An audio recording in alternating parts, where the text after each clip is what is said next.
All right, so I have a lot of enemies in my life. A lot of them sometimes when I'm doing this stuff is like the dishwasher, you know, becomes an enemy because it makes noise.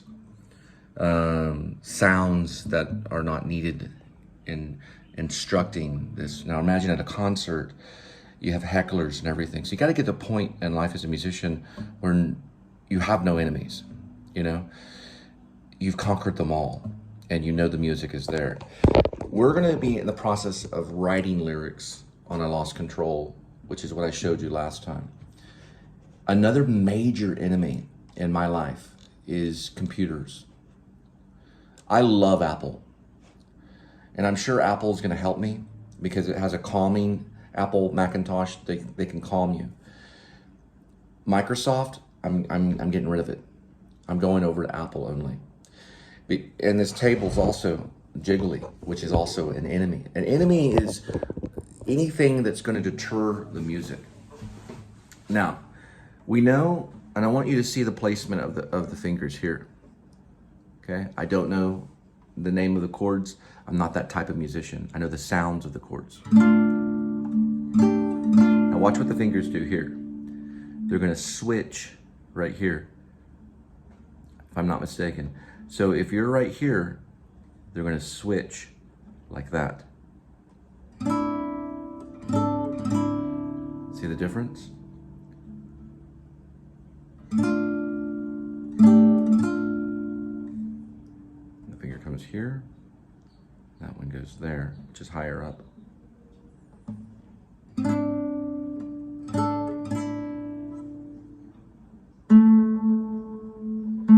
This 7. 1, 2, 3, 4, 5, 6, and 7. It's the third string down. Now, if you notice the direction of when it started, the fingers were like that. See the difference? I'm just strumming. Now we get the placement, which is a third. Now, these two go like that. And here, listen. That's the opening for the lyrics.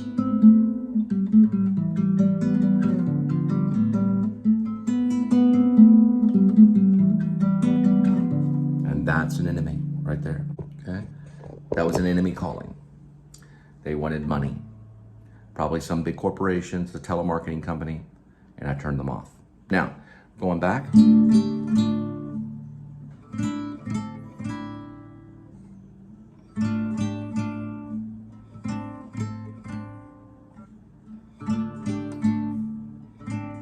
Now, earlier when I was showing it, I was picking it.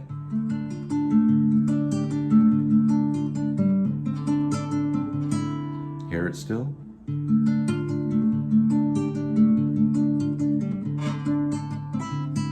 Okay, to a certain degree. And then back here. That lets the band know that we're getting ready for this.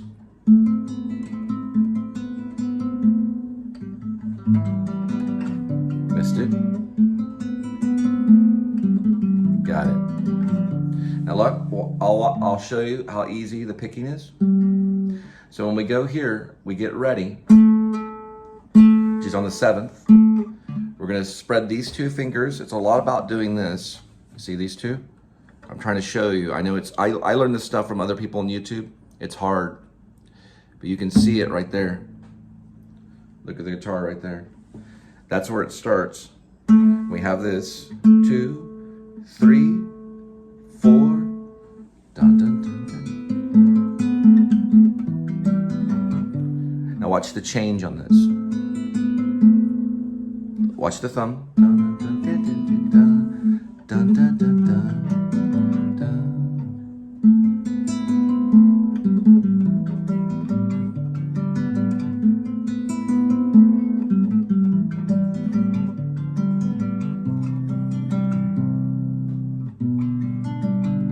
Now, the purpose of this was to write the lyrics. So we're going to I Lost Control song. I put things song on it so you can kind of see it. Don't keep them on notes. When you're done with it on notes, show it on Facebook, show the lyrics on Facebook, and then bring it to your Gmail or bring it to your Google Drive. Do not leave it on Notes. If you don't pay for Notes, over time they'll erase it. They cannot mess with your Google. Facebook, you never know. Show it on Facebook. Let Facebook people see it. Bring it over to your Gmail. Do not use SoundCloud. Do not use them. If you quit paying with SoundCloud, they'll only give you 38 to 40 demos at the most. I have 600 to 700 songs, recordings, plays, all on SoundCloud that I cannot access because I'm not giving SoundCloud any more money. I gave them $17 for 2 or 3 years, monthly. Monthly. That comes to more than $170 to $200 a year. No SoundCloud. Do not use them. I am boycotting SoundCloud because all of that, if I would have used YouTube only, all those songs would be captured. I have them all right here. All the songs are here. I move all my songs through my PC, and I'm wanting to move over to Apple. All right, I know I think I say I lost control. Now, and then I say it again, I lost control. And then I think I say I lost maybe like all control or something. I put these, this is what I'm gonna do real quick. What I'm gonna do real quick, if you're watching this in lifetime, I don't do really live streams, but if you watch what I do, I'm gonna take this song, I'm gonna put it on Facebook so that I can look at it on Facebook as like notes, like a chalkboard, you know, like a chalkboard at school. And then I'm gonna take it off of Facebook and put it onto Notes right now so I can learn. All right, so I did post it on Facebook. The reason I want to switch over to Apple is because Microsoft is too slow. It's too slow. The processors with these things, it should not take this long to pull up Facebook at all. So I have to be fully equipped when I go there, when I go to Hollywood. There's my family right here. That's my boy David, that's my girl Elizabeth, and that's my complication right now, my dealing with the foxes in the winery.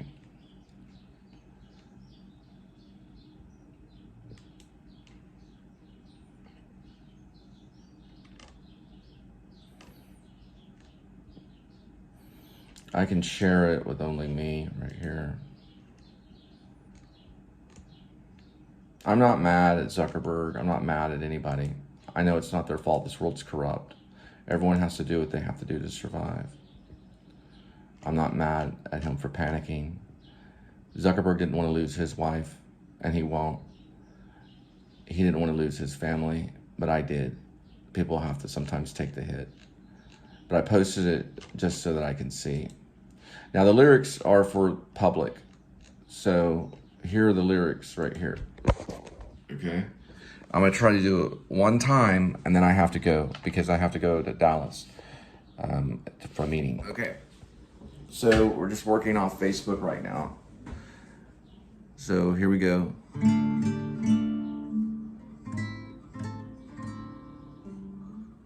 Okay, so we're gonna start over. All right, here we go.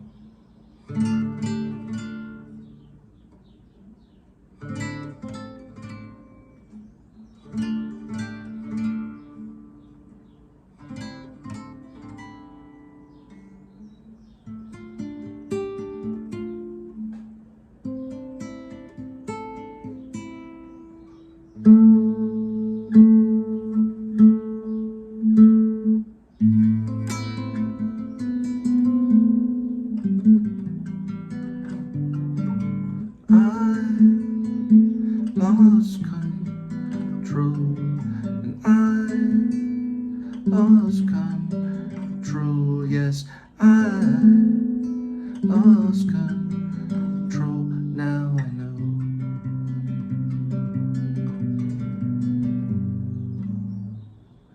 I wanted to know you better. I wanted to know you better. I wanted to wear the sweater I gave you. Now, So I have to edit, because there's the word I gave you after sweater,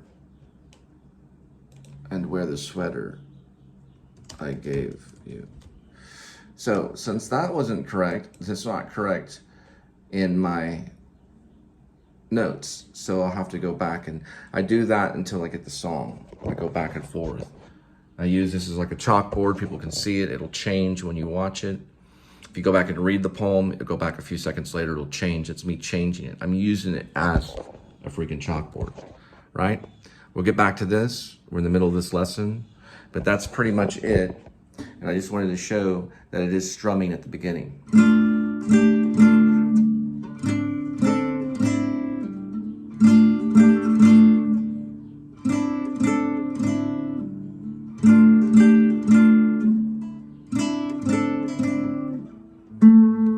And that will switch over to picking.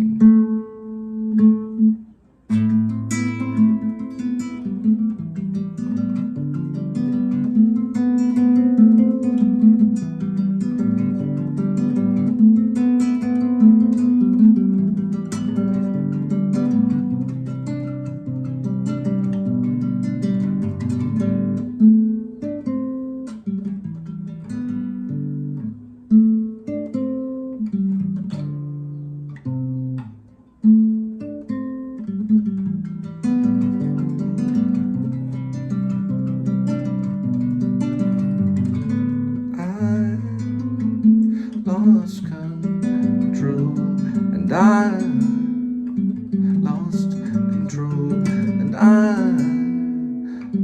lost control. I wanted to know you better. I wanted to know you better, and I wanted to know you better, and I wanted to wear the sweater I gave you. Now, when we go here, there's yet another mistake there after sweater, because I went through and changed the first verse on it. Anyway, that's where we're gonna stop with bite-sized pieces, and we'll get back to it. So we're still working on it. Facebook now has it. And then we're gonna switch it over to Google once it's completed. All right, kitty, you hold down the fort, get your scratching post, your cat condo, and whale shark tunnel. All right? We'll see you next time. Here, go over this way. There you go, that's good. We are dealing with 176,473 miles on the speedometer. It is 81 degrees Fahrenheit. It's May 9, 2023. Welcome to the Please Subscribe show. I gotta put on Waze. Let's see if this is turned on right. There we go. Welcome to the Please Subscribe show. I gotta put on Waze, and we're headed to Dallas. We're going to Stonebriar Mall. So Stonebriar Mall from Fort Worth is a 51-mile trip. It's 47 minutes. I should be there about 12:45 or so, as long as we don't have traffic. And so Linda, I'm not going to give her whereabouts, really. I never have throughout the whole process of Please Subscribe show, other than what I did with the mansions at Sunset Ridge. And I think the reason why I vlogged the mansions was because I knew that I wasn't going to live there. It was $1,200 when I moved in, so it was $1,199 for rent when I moved in, which is pretty good.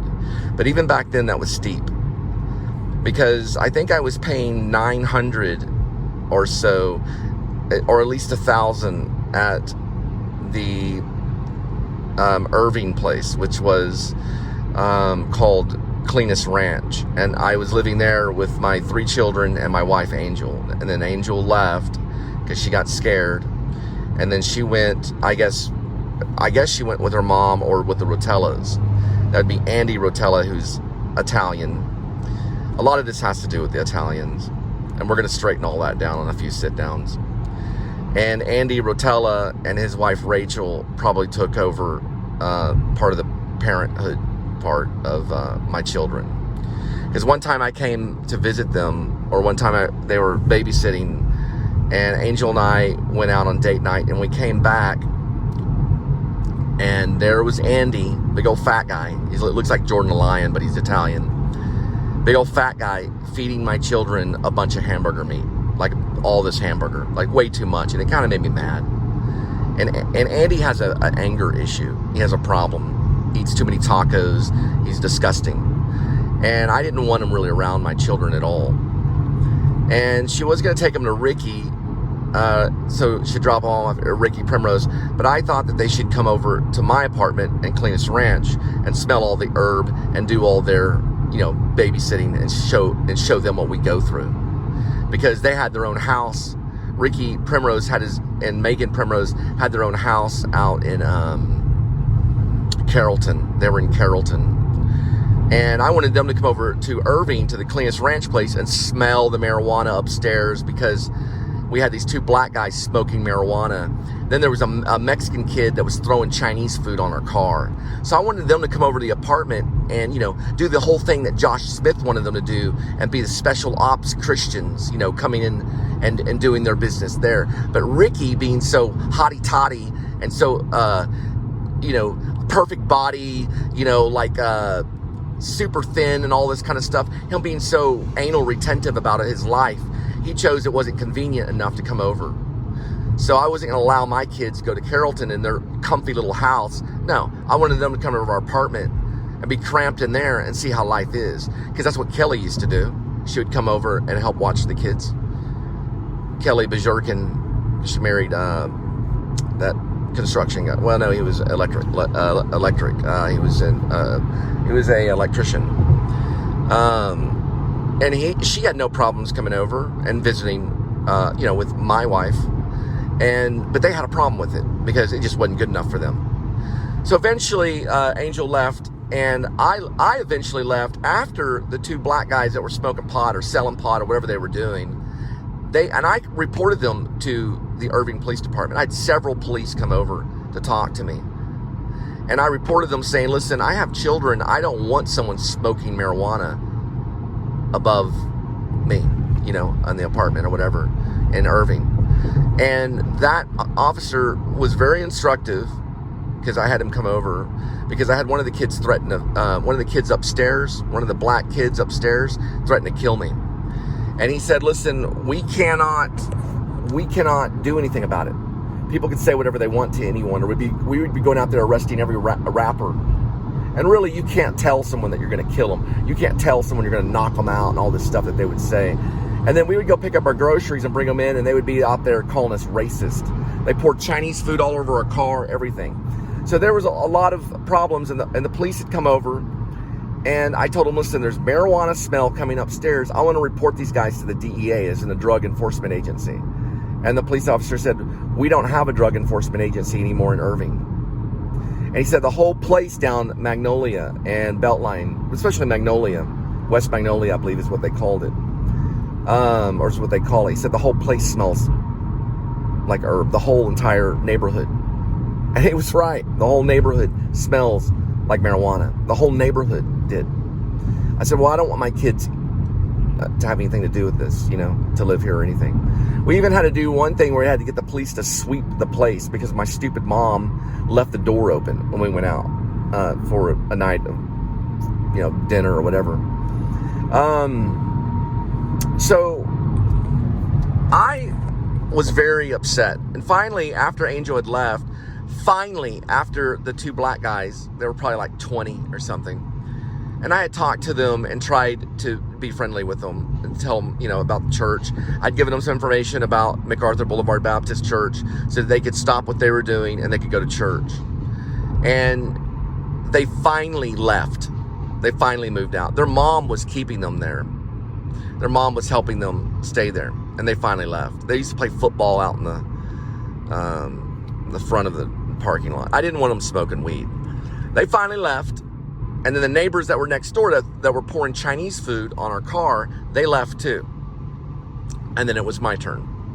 So I finally left Cleanest Ranch, and I think it was probably going on October of that year of 2019. Because Angel left March 9th of 2019. That was April, May, June, July, August, September, October, right. So in October, I was still with Uber, which I need to reapply to Uber for rideshare, because I may have to go back out to Dallas. Meaning I may be moving out to Dallas before I make my big move. I don't know for sure. But I finally left Cleanest Ranch, and I went to the mansions at Sunset Ridge. I moved in there. I was real excited. It was the nicest apartment I ever lived in, other than the one in New York. I lived in a flat in New York City. I got to get over here this way. This damn, look at them, man. I know, these cops, state troopers, they pull these guys over constantly. Whoa. Yeah, he's trying to kill me.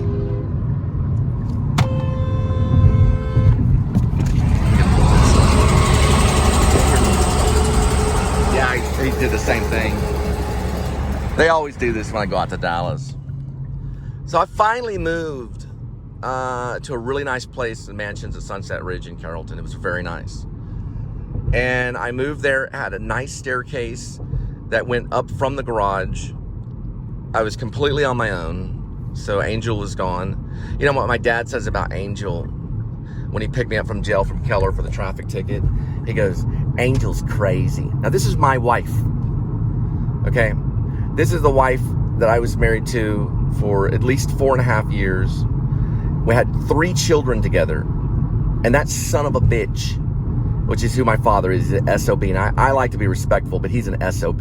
He's a glutton, and he's gonna, listen, if Teresa helps him, when Teresa lays him down to hospice, if Teresa's the one that do it, because somebody's gonna lay him down to hospice, he's gonna learn what it means to go without food. Because I've done it plenty of times.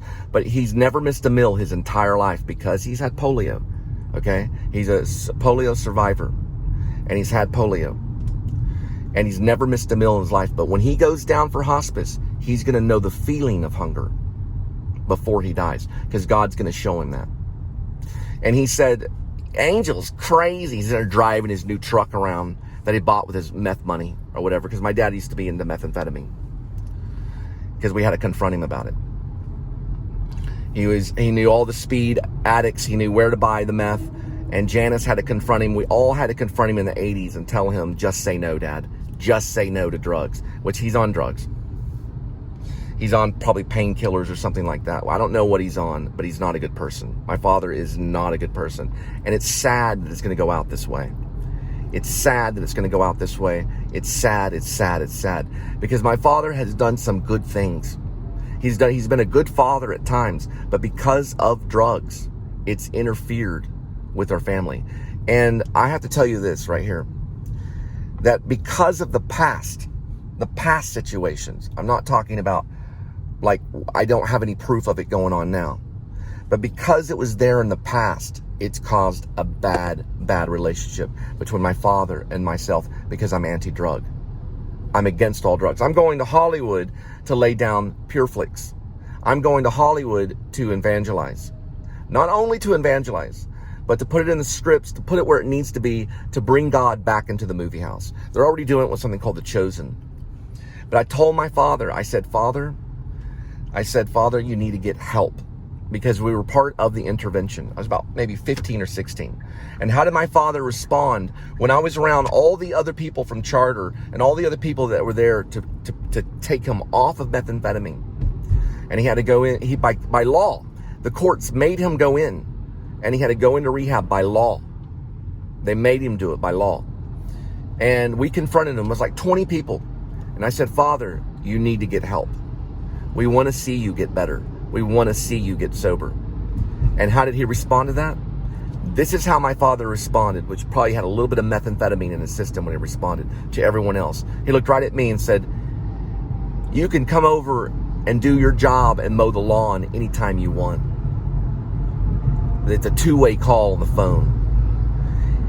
His lawn was huge. It had a pond in it. It had a backyard. It had a front yard. And he wanted me to push mower the lawn at the age of 15 with a push mower. Okay? We're talking about a push mower. He had the riding mower later. He bought a tractor mower later. He was talking about me push mowing the lawn at the age of 15. That's how a meth head is, how a speedhead is, that I had to live with my entire life. Countless times of beating me, countless.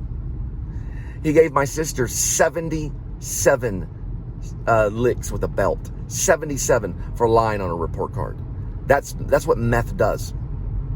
And what did the judge say? Live with him. That's what the judge said. The judge was probably on meth, you know, telling us that we had to live with him. And we had to until the age of 15. And then I escaped. And that's how I got into theater and all that stuff. But my father, his abuse that he did to me as a young child growing up, not only deformed me, it actually physically deformed me. Not only did that, but it mentally warped me. You can abuse your child mentally so much that you can deform them and you can mentally warp them for life if you abuse your children, especially if you use methamphetamine and abuse your children. Now we're going to switch over to Denise Ziegenhaim, who also has a problem with drugs.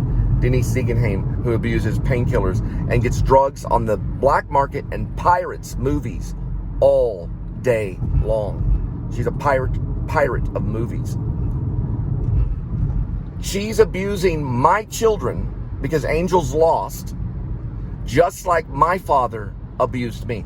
The judge always gives the children to the drug addict. Okay? Always.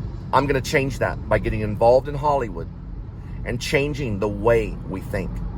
So that the family man that's sober and under the influence of God only are the parents of the children, not the one that's influenced by the devil, which is drugs. Drugs are the devil. Everything from aspirin all the way to methamphetamine. It's all there. Pharmaceutical means witchcraft.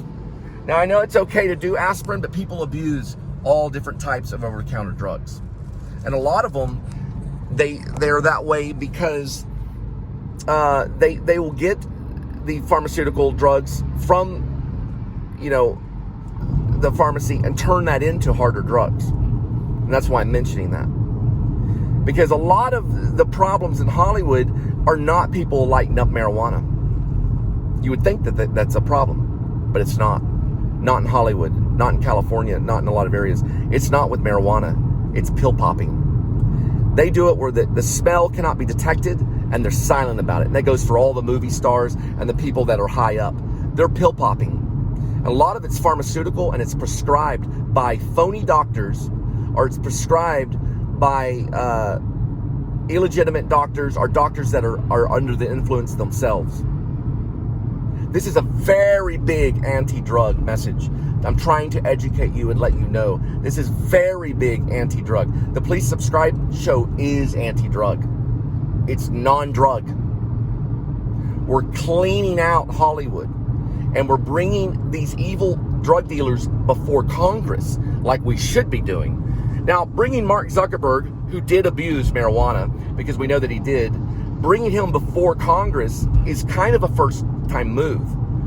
But no one, I don't think, not one of the congressmen who did not, any of them sound very legit, because they're probably under the influence, because I know Washington, D.C. is under the influence,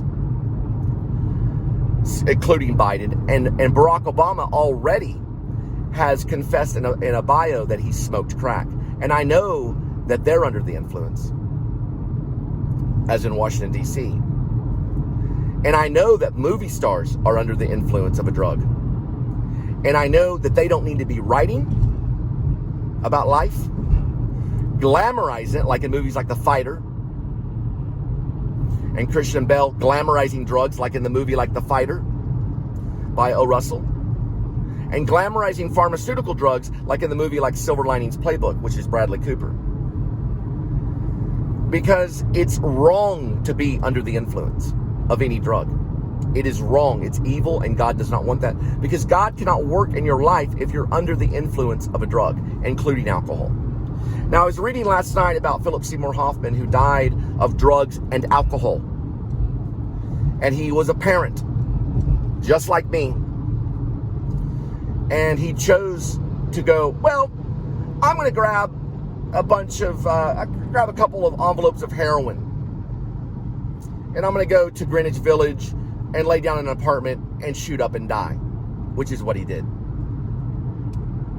I'm surprised they don't glamorize that. They're glamorizing drugs, and I'm going to stop them by calling them before Congress and asking them, just like when we called them in McCarthyism and communism, but I'm going to ask them, did you sell drugs during your career in Hollywood or in anywhere in the United States or anywhere in the world? Did you sell drugs? And the answer will be the Fifth Amendment. And I say, did you buy drugs? And we all know they did. If you're buying, you're selling, because you're supporting. It's like giving money to the cartel. It's like walking up to the cartel and just handing them money, which is evil. Breaking Bad glamorizes it. They glamorize it. Better Call Saul, glamorizing it. I am bringing Disney into Hollywood to take over, to get rid of these mafia movies, and to get rid of these movies where they glamorize it and say, well, this is the reason it's okay. No, it's okay to be under the influence of God, not under the influence of a drug. Now you know my history. You know the life that I've lived because I was raised by a drug dealer, because my dad was buying drugs, and that makes him also a dealer. Because if you buy, then you deal with it. And I don't. I'm sober and under the influence of God. You will face me in Congress, and we'll drag you in there, and we'll interview you. And the question will be this: did you buy or sell drugs in Hollywood during the rise of your career? Are you currently buying and selling illegal drugs in Hollywood? And we're going to go to town on it. And I'm going to make sure these people are blacklisted, and I'll make sure they're not going to work anymore under my authority. Grow up, not weed.